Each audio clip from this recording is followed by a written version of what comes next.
நண்பர்கள் அனைவருக்கும் வணக்கம். வாங்க கனவு தேசத்தில் பயணிக்கலாம். கனவு தேசத்தில் உங்களுடன் பயணிக்கும் நான் ராஜ்குமார். நண்பர்களே, இந்த பதிவுல எதை பற்றி பார்க்க போறோம் அப்படின்னா, நம்ம எல்லாரும் அவளோட எதிர்பார்த்துட்டு இருக்க இந்த 2026 சட்டமன்ற தேர்தலினுடைய தேர்தல் முடிவு. இன்னைக்கு வந்து தேதி 2. இன்னும் இன்று ஒரு பொழுது, நாளை ஒரு பொழுது தாங்க. 2 பொழுது தான் இருக்கு. 4ஆம் தேதி அன்று தேர்தல் முடிவு என்ன அப்படிங்கிறது நமக்கு வந்து வர இருக்கு. ஓரளவுக்கு அதுல என்ன, யார் வெற்றி பெற போறாங்க அப்படிங்கிறது தெரிய வரும். இப்ப அதுக்கு முன்னால இப்ப என்ன பண்றாங்க அப்படின்னா, தேர்தலுக்கு பிந்தைய கருத்து கணிப்பு, தேர்தலுக்கு முந்தைய கருத்து கணிப்பு ஏற்கனவே வந்து பல கருத்து கணிப்புகள் வந்துட்டு இருந்துச்சு. இப்ப இந்த தேர்தல் முடிந்த பிறகு சில கருத்து கணிப்புகள்லாம் இப்ப சில நிறுவனங்கள்லாம் வெளியிட்டிருக்காங்க. அந்த கருத்து கணிப்பு முடிவுகள்லாம் பார்க்கும்போது திரும்ப பழையபடி திமுக தான் ஆட்சிக்கு வரும் அப்படிங்கிற மாதிரி சில கருத்து கணிப்பு முடிவுகள் வந்திருக்கு. இல்ல அதிமுக தான் திரும்ப அடுத்தது ஆட்சி அமைக்க போகுது அப்படிங்கிற மாதிரி சில கருத்து கணிப்புகள் வந்திருக்கு. இல்ல அதெல்லாம் இல்ல, புதிதாக வந்திருக்கிற நடிகர் விஜய் அவருடைய தாவேக்கா தான் வந்து ஆட்சி அமைக்க போகுது, அதாவது விஜய் தான் முதல்வராக போகிறார் அப்படிங்கிற மாதிரியும் ஒரு கருத்து கணிப்பும் அதுவும் வந்துட்டு இருக்கு. இப்படி கருத்து கணிப்புகள் வந்துட்டு இருக்க இந்த சூழ்நிலையில நமது நாம் தமிழ் கட்சி என்ன செய்ய போகிறது? இந்த தேர்தலில் நாம் தமிழ் கட்சி எத்தனை சதவீத வாக்குகளை வந்து வாங்க போகுது? அண்ணன் சீமான் அவர்கள் வந்து வெல்வாரா, காரைக்குடி தொகுதியில வெல்வாரா, சட்டமன்றத்துக்குள்ள போவாரா அப்படிங்கிற ஒரு எதிர்பார்ப்பு உலக தமிழர்கள் மத்தியில ரொம்ப ஆவலோட எதிர்பார்த்து காத்துட்டு இருக்காங்க. இப்படி இந்த தேர்தலுக்கு பிந்தின கருத்து கணிப்புகள் எல்லாம் பார்க்கும்போது அதுல வந்து திமுக இடம்பெற்றிருக்கு, அதிமுக இடம்பெற்றிருக்கு, தாவேக்காவும் இடம்பெற்றிருக்கு. இதுவரை தேர்தலை சந்திக்காத தாவேக்காவும் இடம்பெற்றிருக்கு. ஆனா பாருங்க, அதுல நாம் தமிழ் கட்சி வந்து எந்த ஒரு ஊடகம் அந்த கருத்து கணிப்புலையும் இடம் கொடுக்கல. அண்ணன் சீமானுடைய பெயரோ இல்ல நாம் தமிழர் அப்படிங்கிற கட்சி பெயரோ வந்து அதுல இடம்பெறல. அதற்கு மாறா மற்றவை பிற அப்படிங்கிற இடத்துலதான் கொடுத்திருக்காங்க. அப்ப இது ஏற்கனவே நாம் தமிழ் கட்சிக்கு தொடர்ந்து நடைபெற்றுக் கொண்டிருக்கிற இது ஒரு புறக்கணிப்பு தான். அண்ணன் சீமான் அவர்களே பல இடங்கள்ல வந்து இதை சொல்லியிருந்திருப்பாங்க. நம்ம கட்சி உறவுகளும் இதை வந்து இது குறித்து ஒரு மிகப்பெரிய ஒரு ஆதங்கத்தை வந்து வெளிப்படுத்தி வந்துட்டு இருப்போம். நாம் தமிழ் கட்சி பெயரையும் போறதில்ல, சீமானுடைய பெயரும் போறதில்ல அப்படிங்கிற மாதிரி வெளிப்படுத்திட்டு வந்துட்டு இருப்போம். அது தொடர்ந்து இந்த தேர்தலையும் அதை தான் வந்து பண்ணியிருக்காங்க. சரி, அவங்க வந்து அதை தாண்டிய வந்து என்னதான் சீமான் சொல்லுவாங்கல்ல, என்னதான் நெருப்பை வந்து குப்பையை போட்டு மூடினாலும் அது வந்து வெளியே வந்தே தீரும் அப்படி மாதிரி அதை தாண்டி தான் இந்த ஊடக ஈட்டெடுப்பு மத்தியில தான் நாம் தமிழ்ச்சி வந்து ஒரு சதவீதத்தில் தொடங்கி இன்னைக்கு கடந்த தேர்தலில் 8.2% வாக்கு வாங்கி ஒரு அங்கீகரிக்கப்பட்ட மாநில கட்சி நம்ம வந்திருக்கோம். சரி, இவங்க என்னதான் ஈட்டெடுப்பு பண்ணிட்டோம், ஆனா அதை தாண்டி நம்ம வந்து வளர்ந்து வந்துட்டு தான் இருக்கோம். சரி, இப்ப இந்த தேர்தல் முடிவு, இப்ப தேர்தலுக்கு பிந்தைய கருத்து கணிப்பு அது ஒரு பக்கம் இருக்கட்டும். நாம் தமிழ்ச்சி பெயரையோ சீமான் பெயரை வந்து அவங்க போடுறாங்க போறல, அது ஒரு பக்கம் இருக்கட்டும். நமது கட்சி உறவுகளுடைய பெரும்பாலானுடைய எதிர்பார்ப்பு, ஏன் அனைவருடைய எதிர்பார்ப்பு என்ன அப்படின்னா, இதுல வந்து நாம் தமிழ் கட்சி எத்தனை சதவீத வாக்குகள் வந்து வாங்குவாங்க, ஆனால் சீமான் அவர்கள் காரைக்குடி தொகுதியில் வெல்வாரா அப்படிங்கறதான் மிகுந்த ஒரு எதிர்பார்ப்பு. உலக தமிழர்கள் மத்தியில் அனைத்து பேருடைய எதிர்பார்ப்பு இதுதான். இப்ப பல பேருடைய கருத்து, ஒவ்வொருத்தருக்கும் ஒரு கருத்து இருக்கும். இதுல எனது தனிப்பட்ட கருத்து என்ன அப்படிங்கறத நான் வந்து இது பதிவு பண்றேன். அப்ப தேர்தல் முடிவு வந்ததுக்கு பிறகு இது எந்த அளவுக்கு ஒத்து போகுது அப்படிங்கறதையும் பிறகு பார்ப்போம். இப்ப எனது கருத்து கணிப்பு என்ன அப்படின்னா, நான் வந்து சில மாதங்களுக்கு முன்னால, ஒரு 7-8 மாதங்களுக்கு முன்னாலேயே நான் வந்து ஒரு கருத்து கணிப்பு நமது கனவு தேசம் மொழியில வந்து நடத்தியிருந்தேன். அதுல எனது கருத்தை நான் என்ன பதிவு பண்ணியிருந்தேன் அப்படின்னா, நாம் தமிழ் கட்சி வந்து 10 to 12% வாக்குகள் வந்து சதவீதம் வாங்குவாங்க அப்படிங்கிற மாதிரி நான் வந்து எனது கருத்தை வந்து பதிவு பண்ணியிருந்தேன். நிறைய உறவுகள் அதை வந்து பதிவு பண்ணியிருந்தாங்க. பல உறவுகள் வந்து 15க்கு மேல 20 வரைக்கும் வாங்குவாங்க அப்படிங்கிற மாதிரி கருத்துக்களை வந்து பதிவு பண்ணியிருந்தாங்க. அது வந்து அது இருக்கட்டும், அது ஒரு பக்கம். அதையும் வந்து நான் ஸ்கிரீன்ஷாட் எடுத்து நான் காமிக்கிறேன். ஆனா இப்ப இருக்கிற கள நிலவரத்தின்படி நாம் தமிழ் கட்சி எத்தனை சதவீத வாக்குகள் வந்து வாங்குவாங்க, ஆனால் சீமான் அவர்கள் உள்ள செல்வாரா, சட்டமன்றத்துக்குள்ள செல்வாரா, வெற்றி பெறுவாரா அப்படிங்கிற ஒரு கேள்விதான். இதுல எனக்கு தனிப்பட்ட கருத்து என்ன அப்படின்னா, இன்னைக்கு வந்து ஒருவேளை இன்னைக்கு விஜய் வந்து இன்னைக்கு இந்த தேர்தல் காலத்துக்கு வரல அப்படின்னா நிச்சயம் ஒரு 12% மேல 15% வரைக்கும் வாங்குவதற்கான வாய்ப்பு நல்ல பிரகாசமாவே இருந்திருக்கும்.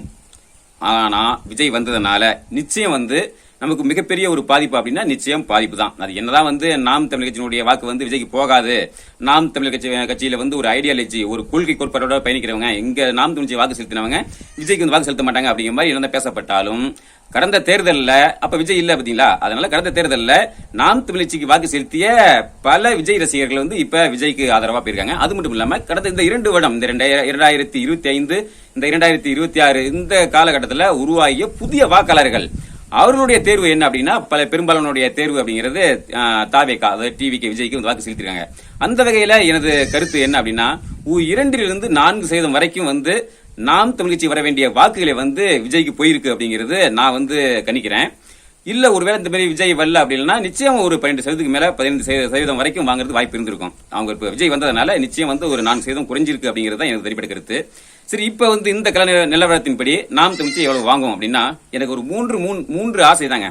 என்ன அப்படின்னா, இதுல வந்து நான் சொல்ற இந்த கருத்துல வந்து உங்களுக்கு சில முரண்பாடுகள் இருக்கலாம். இருந்தாலும் கள நிலவரத்தின்படி நான் வந்து சொல்றேன். சில பேர்லாம் சொல்றாங்க சென்ற தேர்தலில் நாம் தமிழ்ச்சி வந்து 8% வாக்கு வாங்கினாங்க, அது கூட இந்த தடவை வராது, 4 தான் வாங்குவாங்க, 3 தான் வாங்குவாங்க அப்படிங்கிற மாதிரிலாம் பல பேர் வந்து நாம் தமிழ்ச்சிக்கு ஆகாதவங்க அந்த மாதிரி கருத்துல சொல்றாங்க. நம்ம அந்த அளவுக்குலாம் போக தேவையில்ல. கல நிலவரத்தின்படி நான் உணர்ந்தது என்ன அப்படின்னா, என்னுடைய ஆசை, முதல் ஆசை என்ன, 3 ஆசை சொல்லியிருக்கேன். அதுல முதல் ஆசை என்ன அப்படின்னா, பழைய அந்த 8.22% வாக்கு வாங்கின முடியல, அதை வந்து தக்க வைத்துக் கொள்ள வேண்டும் அப்படிங்கிறது எனது முதல் ஆசை. அந்த கட்சியினுடைய அங்கீகாரத்தை வந்து தக்க வச்சுக்கணும். இது வந்து எனது முதல் ஆசை. இரண்டாவது ஆசை என்ன அப்படின்னா, இரட்டை இலக்கத்தை வந்து தாண்டிடணுங்க. இந்த 10% இருக்கு முடியல, இந்த டபுள் டிஜிட், அந்த இரட்டை சதவீதத்தை வந்து தாண்டிடணும் அப்படிங்கிறது எனது இரண்டாவது ஆசை. அடுத்தது மூன்றாவது ஆசை என்ன அப்படின்னா, அண்ணன் சீமான் அவர்கள் ஒருத்தராவது காரைக்குடி தொகுதியில வந்து வென்று சட்டசபைக்குள்ள உள்ள போகணும் அப்படிங்கிறது தான் எனது அந்த மூன்றாவது ஆசை. இந்த 3 ஆசையும் நிறைவேறிட்டாலே நிச்சயம் அடுத்து நாம் தமிழ் கட்சிக்கு மிகப்பெரிய ஒரு வளர்ச்சி தான். அடுத்து 2031 தேர்தலில் நாம் தமிழ் கட்சி வந்து நிச்சயம் வெற்றி. இதை வந்து யாராலையும் எந்த கொம்பனாலையும் வந்து தடுத்து நிறுத்த முடியாது. நிச்சயம் வந்து நாம் தமிழ் கட்சி வெற்றி பெறதும் உறுதி, அண்ணன் சீமான் அவர்கள் முதல்வர் ஆவதும் உறுதி. ஆனா அதுக்கு முன்ன இது வந்து இந்த 3 ஆசையும் வந்து நிச்சயம் நடக்கணும். நடந்தா இது வந்து எளிதாக வந்து அதை சாதிக்க முடியும். ஒருவேளை இல்லைனாலும் அதை பத்தி நம்ம பார்க்க தேவையில்ல. இன்னும் கொஞ்சம் அதிகமான உழைப்பையும் முயற்சி நம்ம மேற்கொள்ள வேண்டியிருக்கும். அவ்வளவுதான். ஆக 2031 திரும்பி நாம் தமிழ் ஆட்சி அமைகிறது, அது உறுதி. அதற்கு நம்ம வேலையில செய்வோம். இப்படி இந்த தேர்தல் முடிவு வரணும் அப்படின்னு சொல்லிட்டு நான் ரொம்ப ஆசைப்படுறேன், விருப்பப்படுறேன். இதை தாண்டி நாம் தமிழ்ச்சி வந்து அதிகப்படியான வாக்குகளை வாங்கி வாக்கு சதம் வாங்கினாலும் அது எனக்கு வந்து மிகப்பெரிய ஒரு மகிழ்ச்சி தான். நமது கட்சி உறவுகள் அனைவருக்கும் வந்து மகிழ்ச்சி தான். ஆனா இப்ப இந்த தேர்தல் முடிவு வரட்டும். இன்னும் நாளை ஒரு பொழுது இது முடிஞ்சிருந்ததுன்னா 4ஆம் தேதி என்று மாலைக்குள்ள என்ன நிலவரம் அப்படிங்கிறது தெரிஞ்சிடும். நாம் தமிழ்ச்சி எவ்வளவு வாக்குகள் வாங்குறாங்க, எத்தனை சதவீத வாக்கு அப்படிங்கிறது தெரிஞ்சிடும். நான் சீமான் அவர்கள் வந்து காரைக்குடி தொகுதியில வெற்றி பெறுகிறாரா இல்லை அப்படிங்கறதே அது தெரிஞ்சிடும். சரி, இதன் பிறகு நம்ம வந்து அடுத்து என்ன செய்ய போறோம், அது என்ன வேணுமாலும் வரட்டும். அதை வந்து வெற்றியோ தோல்வியோ நம்ம வந்து அண்ணன் சீமான் அவர்கள் சொல்லக்கூடியதுதான். வென்றால் மகிழ்ச்சி, தோற்றால் பயிற்சி, தொடரும் எங்கள் முயற்சி அப்படிங்கிற மாதிரி நம்ம அடுத்த கட்ட பணியை வந்து நம்ம தொடர்ந்து செய்ய போறோம். சரிங்க நண்பர்களே, தேர்தல் முடிவு வரட்டும். வந்த உடனே என்ன நிலவரம் அப்படிங்கிறது தெரிஞ்சிடும். அந்த தேர்தல் முடிவுக்கு பிறகு நாம அடுத்து என்ன செய்யணும், அடுத்து நமது இலக்கு என்ன அப்படிங்கிறது 2031, 2029, அடுத்தது 2031. அதன் பிறகு நம்ம என்ன செய்யணும் அப்படிங்கறத பற்றி பல திட்டங்கள் இருக்கு. ஏற்கனவே அதெல்லாம் வந்து இந்த தேர்தலுக்கு முன்னே நான் செய்யணும் அப்படின்னு சொல்லிட்டு நான் ரொம்ப ஆசையோட இருந்தேன். ஆனா என்ன காரணம் அப்படின்னா, எனது குடும்ப சூழ்நிலை, பொருளாதார சூழ்நிலை காரணமா என்னால வந்து அதை இம்ப்ளிமெண்ட், அதாவது நடைமுறைப்படுத்த முடியல. அதனால வரும் நாட்கள் நிச்சயம் வந்து சரி பண்ணிக்குவேன். ஏன்னா நான் இருக்கிறது வந்து நம்ம காட்டுல இருக்கேன். நல்ல பொருளாதார வசதி, இப்படி பல குறைபாடுகள் காரணமாக நான் நினைச்சதை மாதிரி செய்ய முடியல. நிச்சயம் அதை வந்து செய்தோம் அப்படின்னா நிச்சயம் நாம் தமிழ்ச்சி வந்து எல்லா மக்களையும் கொண்டு போய் சேர்க்க முடியும். நாம் தமிழ்ச்சி மிகப்பெரிய ஒரு வளர்ச்சியை நோக்கி வெற்றியும் அடைய முடியும் அப்படிங்கறத எனது கருத்து. இப்ப நான் வந்து இந்த தேர்தலுக்கு முன்னாடி மக்கள்கிட்ட பேசும்போது நிறைய பேருக்கு வந்து நாம் தமிழ்ச்சி பற்றியும் நான் சீமானுடைய அந்த பேச்சு வந்து போய் சேரல அப்படிங்கறதான் இங்க இருக்கக்கூடிய கல சூழ்நிலை.